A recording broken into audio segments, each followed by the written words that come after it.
Step inside a candlelit palace where gossip moves faster than couriers, masked balls can topple thrones, and a single stolen kiss rewrites the laws of an entire kingdom. This is the untamed world of Caroline Matilda, a name that still makes archivists blush and censors sweat.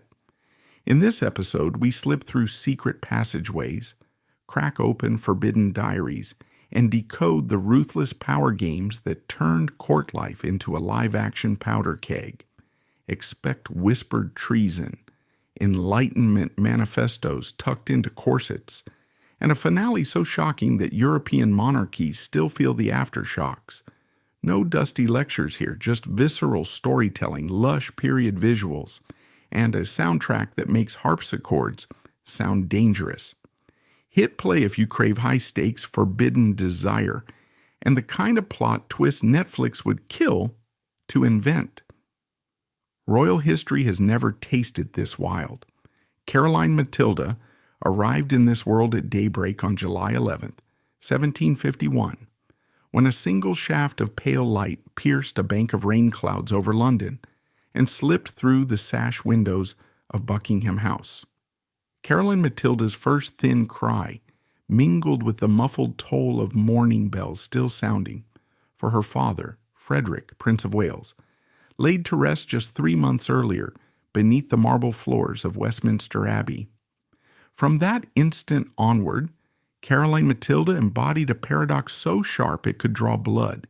She was both an emblem of renewal and the reminder of a dynasty's raw bereavement, a warm pulse beating inside a court draped entirely in black crepe. Whisper her name, Caroline Matilda, and feel the vibration of doomed romance as though destiny itself pressed every consonant into wax before she ever learned to crawl. Caroline Matilda's infancy unfolded in corridors perfumed with orris root and candle smoke, but the atmosphere inside the nursery remained hushed, almost conspiratorial. Every coo she uttered seemed a rebellion against lingering grief. Court astrologers, invited by her mother Augusta to chart the princess's fortune, whispered that the stars over London that dawn had formed a crooked cross, a celestial warning that Caroline Matilda would walk a road bordered by roses and razors in equal measure. Augusta listened, sighed, and placed a filigreed silver pendant engraved with the word fortitudine around Caroline Matilda's neck.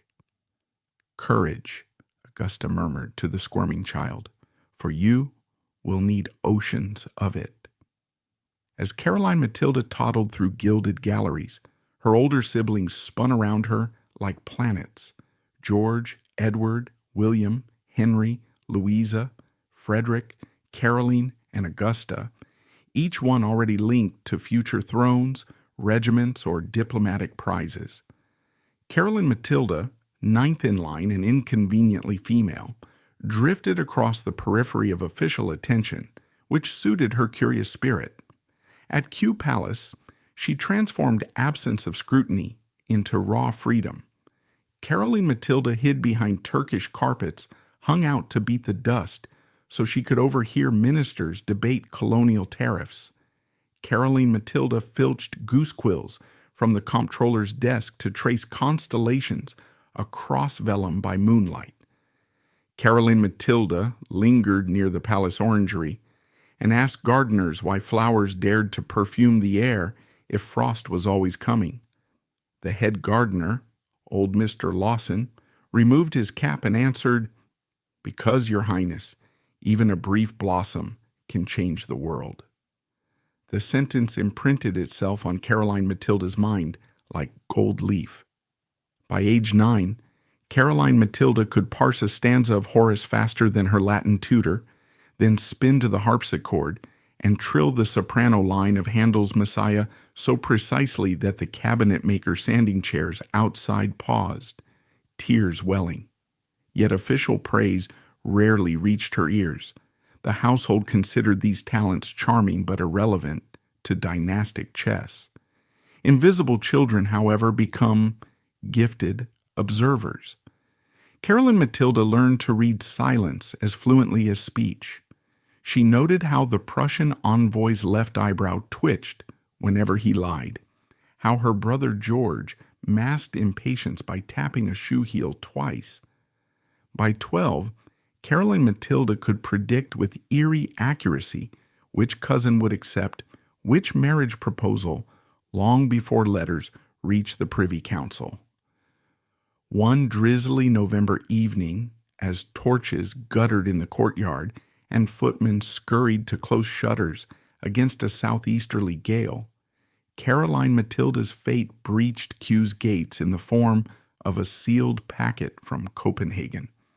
Denmark's ruling council, bled by court factions and terrified by the erratic behavior of their new 16-year-old monarch, Christian VII, had combed Europe's Protestant princess pool and selected a bride whose bloodline promised alliance with mighty Britain. They chose Caroline Matilda's portrait, not Caroline Matilda herself, merely the flattering miniature Augustus the Younger had painted, where her freckles were powdered smooth and her serious hazel eyes hinted at unmined composure. No one thought to ask the living girl whether she wished to trade the misty Thames for the Baltic Sea. At the next evening's supper, while pheasant steamed on silver platters and candles hissed in their sockets, the marriage proposal was announced. Caroline Matilda's spoon froze above her turtle soup. Across the table, Augusta forced a small smile, and Edward, Duke of York, reached under the linen to squeeze Caroline Matilda's fingers hard enough to throb. The squeeze translated the unspoken royal code: swallow fear, obey the summons, reveal nothing. Caroline Matilda looked down at her reflection wiggling in the soup's oily surface. "Very well," she said, voice steady, although her heartbeat drummed against her ribs like festival timpani. 4 months later, St. James's Palace glittered with borrowed joy for a wedding missing its groom. Caroline Matilda, draped in cloth of silver and pearls large as peas, repeated Lutheran vows to her absent fiancé, while her brother Edward, stiff in scarlet uniform, served as stand-in. Witnesses claimed Caroline Matilda's voice never wavered, but afterward she slipped behind the altar and pressed both palms against the carved wood, breathing so deeply that the chestnut scent of old pews lodged forever in her memory. At dawn, as a chalk-skinned moon faded over the Thames, Caroline Matilda boarded the 50-gun frigate HMS Dorset, bound for Copenhagen. Sea spray stung her face like icy slaps. She gripped the rail until knuckles blanched and murmured, "Caroline Matilda, Caroline Matilda, remember who you are." The words swallowed by gull cries.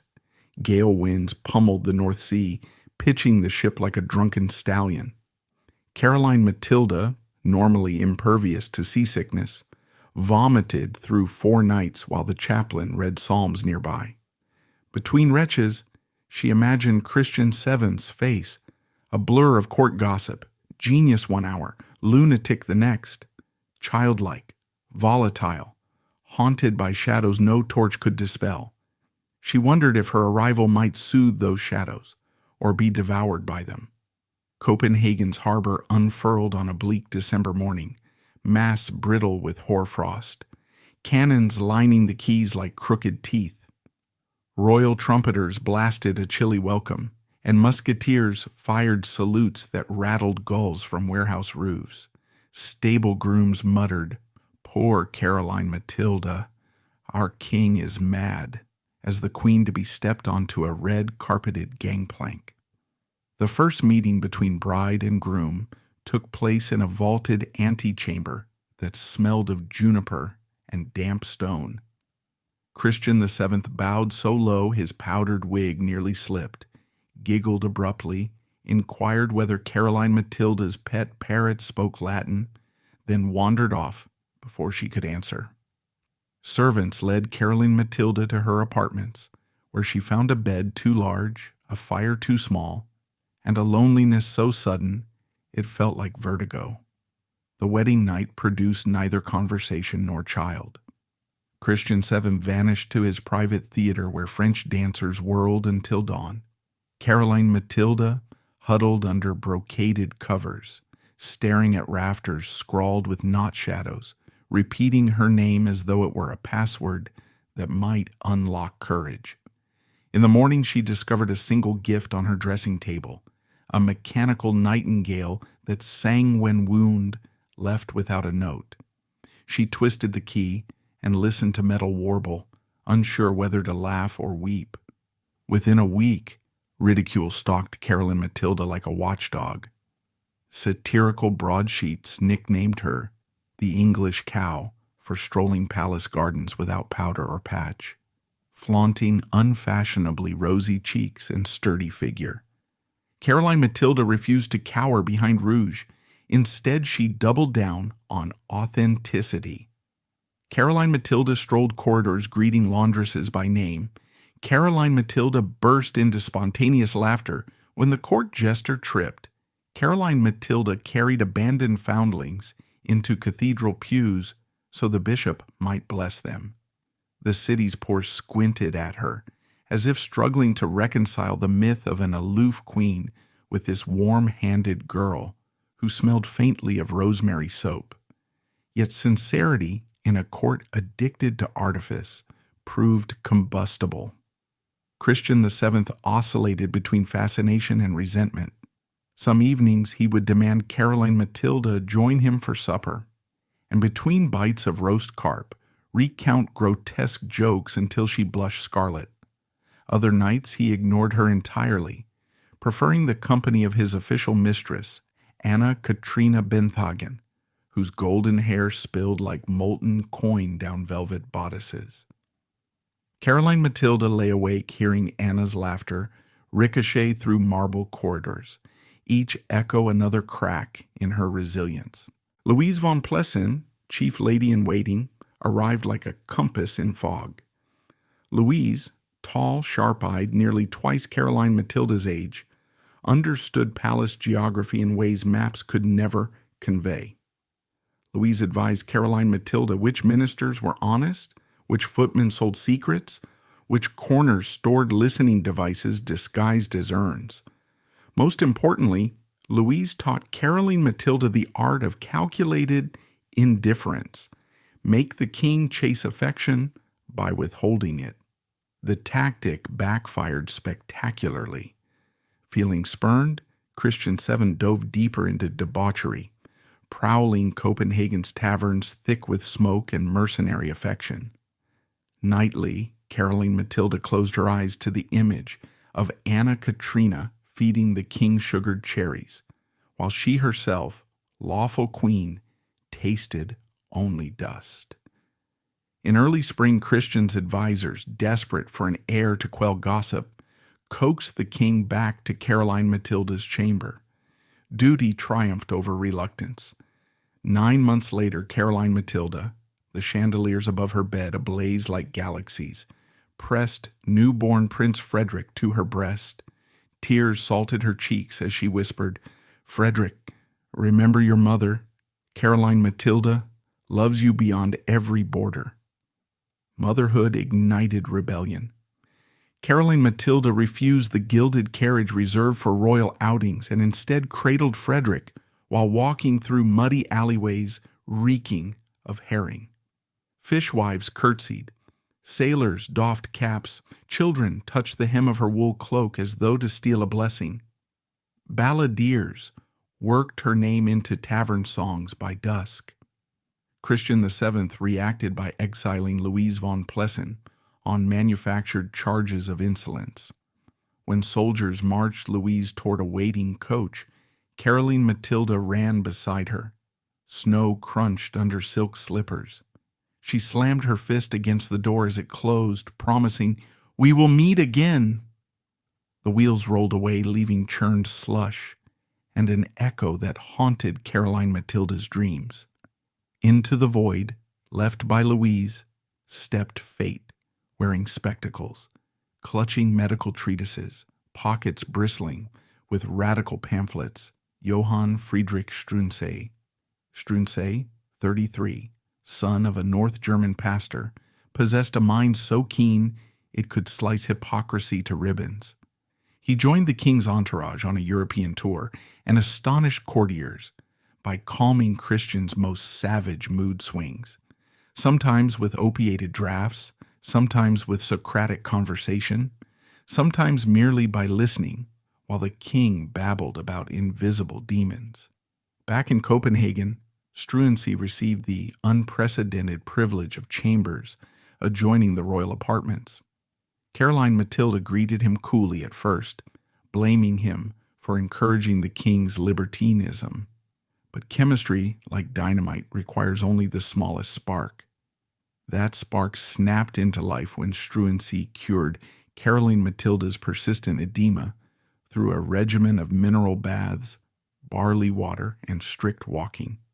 He followed success by inoculating tiny Prince Frederick against smallpox, a terrifying procedure still new to continental Europe. Struensee, holding the squirming prince, murmured to Caroline Matilda, "Science can defeat even fate." Caroline Matilda felt a strange current low in her spine at those words, a mix of gratitude and possibility.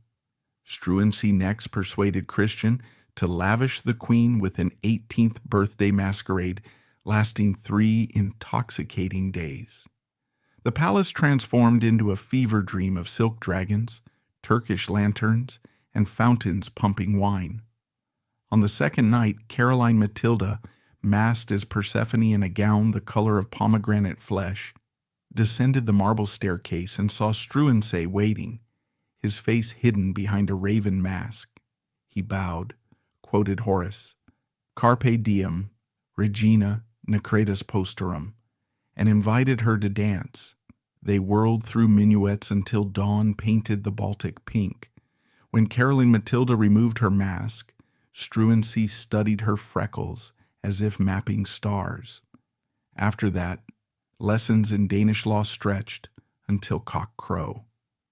Caroline Matilda balanced Aeschylus on her knees while Struensee paced, declaiming Rousseau's theories of social contract, waving his hand so vigorously ink flicked across parchments. Christian sometimes stumbled in, half-drugged, giggled at philosophical jargon, and wandered out again. One April evening, studying maps of Norway's forests, Caroline Matilda brushed Struensee's sleeve. Electricity zapped her wrist. They froze, breath mingling. Neither spoke. Words would have been redundant. By midsummer 1770, Caroline Matilda's ladies pretended not to notice Struensee's boots. Outside the Queen's door at dawn, courtiers nicknamed him His Majesty's Majesty. Caroline Matilda abandoned corsets for riding breeches, galloping alongside Struensee down the Øresund beach, salt spray needling their cheeks. Gossip frothed. Copenhagen's fish market hawkers saying, "Caroline Matilda governs Christian through Struensee, and Struensee governs Caroline Matilda through love." Caroline Matilda heard and smiled. For the first time, Denmark felt like hers. Power followed passion. Struensee used Christian's signature like a magic key, issuing edicts that electrified reformers and enraged nobility. Abolition of torture, elimination of censorship, emancipation of peasant labor dues, permitting interfaith marriage. Caroline Matilda cheered each decree, signing letters to her mother Augusta describing Denmark's imminent golden age. Yet every reform was a needle in the aristocracy's eye. Resentment congealed into conspiracy around Christian's stepmother, Dowager Juliana Maria. That autumn, Caroline Matilda birthed a daughter, Louise Augusta. Holding the infant beneath bed curtains embroidered with Edenic vines, she saw Struensee's smoky gray irises mirrored in the newborn. Court wags christened the child La Petite Struensee before the baptismal ewer even cooled. Struensee shrugged, but Caroline Matilda's pulse stumbled. The joke was a loaded pistol in the nursery. Still, the trio, king, queen, doctor, glided through Denmark's countryside on a triumphal progress meant to charm subjects. Caroline Matilda tossed silver coins into hay carts. Struensee personally signed bonds pardoning petty debtors. Christian wandered behind them like an untethered balloon, sometimes laughing, sometimes crying into his lace cuffs. Folk poets penned verses, Caroline Matilda, our northern star, shining where the good folk are. At every village feast, peasants crowded close enough to smell the almond oil in Caroline Matilda's hair. She felt invincible. Winter sharpened daggers. Juliana Maria compiled dossiers of alleged treason, forged letters claiming Caroline Matilda, and Struensee plotted to declare Christian unfit and marry. The rumors seeped through salons, thickened in taverns, reached even the king's twitching ears. Struensee begged Caroline Matilda to let him flee to Hamburg until tempers cooled. Caroline Matilda refused, clasping his hands, insisting, "Johann, Denmark is ours to heal." New Year's Eve, 1772 arrived wrapped in black ice.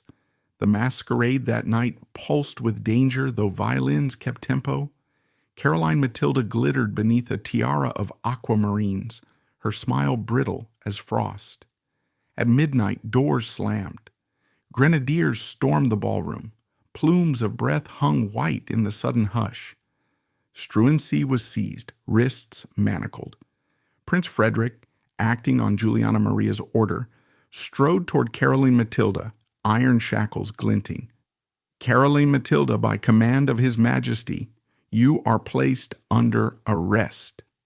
Gasps sliced the room.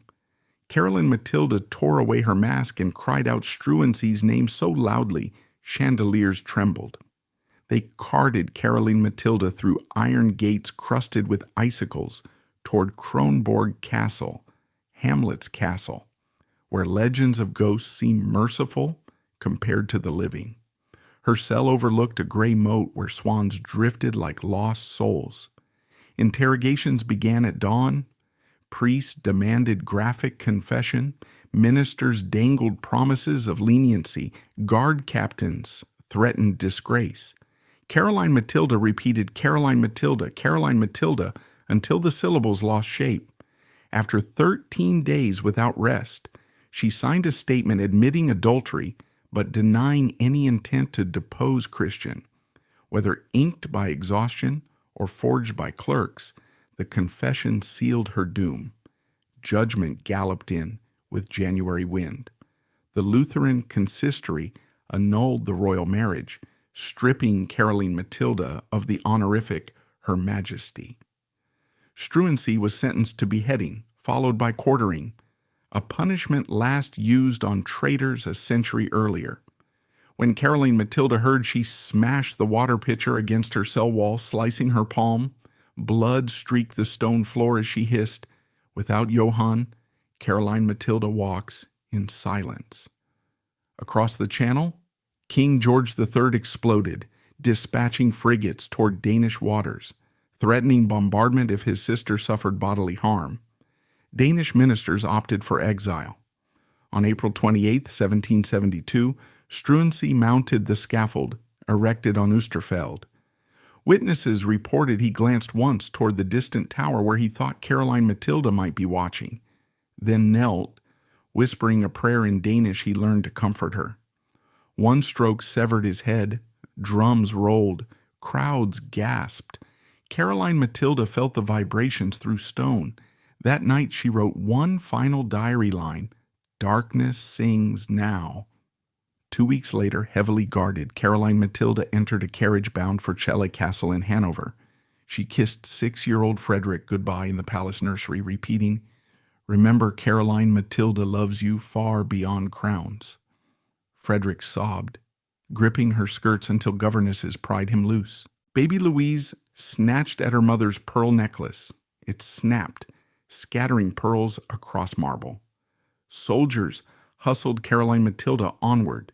She would remember the ricochet of pearls on stone each time thunder cracked in exile. Celle Castle looked idyllic.